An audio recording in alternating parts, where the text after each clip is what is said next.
Hello and welcome. My name is Jules and I'm joined by, Yogeshwara. Hey, Jules. hey, Yogeshwara. And we are delighted to really be introducing to you in this video um, our new course that we are putting together entitled Talking About the Gita. And this is something that if you've had the chance to study, to practice, to be around Yogeshwara, you know that it is a true delight to talk with him, to speak with him, and to be able to speak with him about something that has been a lived truth experience and exploration for a number of years, this thing we call the Bhagavad Gita.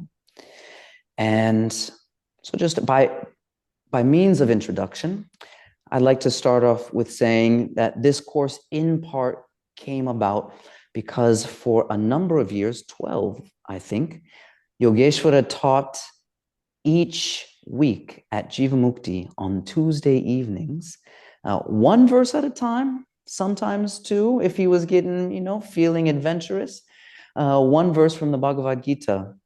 And I was lucky enough to be able to sit in on some of these. And it was truly, truly a delight. And in thinking about how I would like to approach a serious yet light discussion, talk about the Bhagavad Gita, I reached out to my friend Yogeshwara. And maybe, Yogeshwara, you could talk to us a little bit about your background with this fantastic text. Wow. First of all, Jules, thanks so much. It's always a pleasure to be with you. I relish our time together. I love you dearly. You're one of my favorite human beings on this wretched planet. And so thanks for inviting me into your home here. Mm. Um, Bhagavad Gita. Well, I'm 74, so the jokes are getting worse by the minute. And when I was 19 years old, I moved into an ashram and stayed for 13 years. So, genetically, I'm a bit deformed. Um, but those 13 years were daily immersions into the Gita. It was an absolutely unparalleled way of discovering this ancient culture. And because I happen to have had the very great fortune of being with some marvelous people who mentored me in those early years, um, I had a chance to see the points of tangency with the world we live in. So it wasn't just an excursion into ancient history. It was recognizing that human nature really doesn't change. Technologically, things have emerged over the past 5,000 years or whatever. Culturally, we've changed intellectually, but our core nature really has not. We're still emotive, social beings with the same yearnings for happiness and love and security and so on. And so what does this ancient text have to tell us? How do you translate that into a contemporary language? The wisdom is there, but it's kind of hidden in the Sanskrit. So the great joy and excitement for me over the past, what I'm not very good at math, was 19 to 74, 50 something years. Mm. It's been learning how to migrate this millennial culture into a contemporary language, contemporary vernacular. Mm. Yeah. I mean, it reminds me of the saying, the process of self-discovery has been around for a long time, and it continues to be around for much of the what you just were describing, that human nature hasn't really changed. And one of the aspects of this course that I'm very excited about is, as you said, I so enjoy being around you and being able to speak to somebody with the foundation that you have of this rarefied ashram experience, being with some fantastic teachers and making these connections. And also, if I could touch on your age, as you already brought it up, I find that there is often a form of segregation that isn't always clear, that is based on age. And often the young people are with the young people and the older people are with the older people. And so that we could bridge this gap at the same time, I feel incredibly lucky to be able to pick your wizened brain and your treasure trove of experience. But you also create this place where I don't feel like I'm coming from a deficit because of the difference in our age. And in fact, you often make me feel like I have something of value to add. And that is what I hope, not just for myself, but for each person who is in this course, the ability to connect to this lineage of wisdom that dates back to time immemorial and figure out, so what? What does this have to do with us? Not in only in like a larger cultural or world culture context, but on a personal and individual level, regardless of age, race, color, or creed, as we like to say in America. And that is one of the things that I'm exciting. And you leave that door wide open.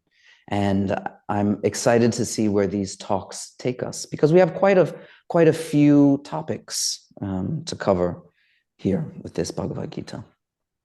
Yeah, we've, just to kind of, I don't know if we're spilling the beans here, but we've spent quite a bit of time preparing this, and we have come up with, I think, some exciting starting points for each of the classes in this series. And yeah, I think we can be candid, with the people who are watching this thing. As you love me, I love you. I've known you long enough to see you mature, if I dare use that word, from, because, well, you were always mature, but now you're Mm-hmm. mature, Mm. and it's watching these wonderful qualities emerge in you, and you always make sometimes difficult topics exciting and enjoyable to talk about. And I think because we have very different backgrounds, I am not a hip hop yogi. I am not from the same world that you know. I grew up in a lefty Jewish, mid 20th century kind of not wealthy family that just wanted, well, family. It was me and my mom. That was the family. Mm-hmm. And she was gorgeous and brilliant and wanted to make sure that I had the best education. And so she took me to Carnegie Hall and we'd go to see theater together. And her friends were artists and jazz musicians. And so I grew up around jazz. And that's a little bit about my background. And the more I learn about you, the more I'm excited to learn more about you, because I want to know your influences and how you if I dare say, I think it was a challenging path that you tread to get where you are, and I admire that about you. Well, thank you. I appreciate that. And maybe let's do a little, just a little, some of the things that people can expect. So we have this introductory session, of which this is the first video. Welcome again. And we're going to give some context to the Gita. We're going to look at some historical context, but also melodic context and pronunciation context. We are going to try to figure out really this question of, okay, this is such a fantastic text that has been around for so long. Not only how does it relate to me, how do I relate to it? How do I frame myself? How do I get in contact with the lens through which I'm looking? And some of the topics that we're going to be covering are things like Bhagavad Gita and the memory, the sense of memory, or the sense of I am. We're going to be looking at things like who are some of the female teachers and gurus in these different traditions. What else sticks out to you as some of the highlights that we're going to cover? Well, this is a particularly exciting time for us to be having this series of discussions because we're at a kind of a seminal moment historically. It's a turning point, I think, in many ways when we think about what's happening with the environment, when we think of what's happening with human displacement, when we think about the kind of challenges on a global scale that elude solution through the traditional channels, military, political, economic solutions don't seem to be resolving these things. So maybe going back to the traditional wisdom cultures can reveal some important tools. That's one reason. Another exciting dimension of what we're going to be doing here is the explorations into the realm of consciousness. Science is reaching a point where consciousness is no longer avoidable. You can't just shove it over to the side and say that's for the philosophers and the yogis. It's become integral in our exploration of the nature of reality on the subatomic level, on the cosmological level. Consciousness seems integrated into everything. So that's going to be an important part of our discussion as well. And I think the translation of ideas into a contemporary language will be a big part of what we do. Here's a simple example. Traditionally, the word ahimsa has been translated as do no harm, nonviolence, ahimsa, do not harm. That is no longer an adequate definition. We live in a today where if you are not an active part of a solution, by your inaction, you are contributing to the problem. So a more informed contemporary definition of ahimsa for us today would be non-aggressive, active, voluntary participation in the work of the world. Yeah, that is somehow engaged in interrupting the cycles of violence and harm. So let's stay with that. I think that's a lot for you at home watching to chew on, and we've set ourselves up with quite the task.